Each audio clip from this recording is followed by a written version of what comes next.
Hello.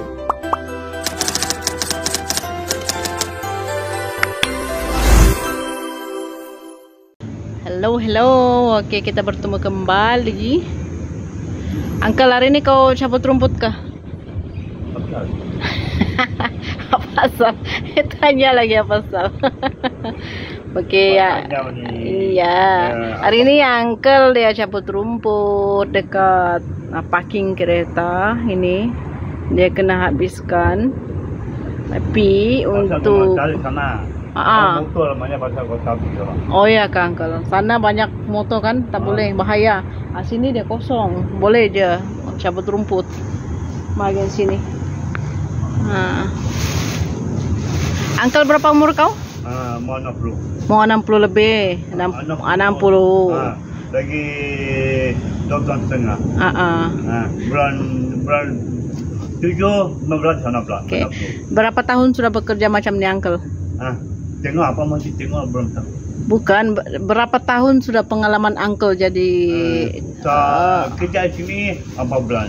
4 bulan. Tempat lain berapa bulan? Lain cuma 1 bulan 2 bulan ni samanya. Ya, baru kerja sama ini 4 bulan. Nice. Uncle ini rajin bekerja. Dia betul tuh Uncle. Kita mau cari duit untuk makanan, setiap hari beli makanan yang sedap-sedap kan Uncle? Beli makanan. Kalau tak ada duit? Tak ada apa-apa, tak tahu. Kalau kan pinjam sama lu lah. Pinjam sama gue? Pinjam sama saya tak boleh Uncle. Saya pun mau cari kerja. Tak lah. Bagus. Baru 5 10 ni. Sama banyak. Makan duit ni.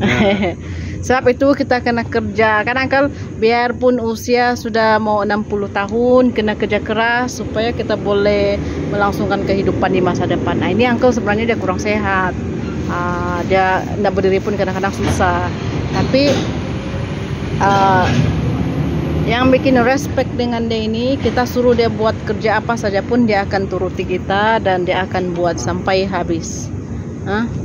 Tapi iyalah, kita tidak boleh memaksa. Kalau dia penat, kita suruh dia rehat. Kalau dia boleh buat, dia akan buat.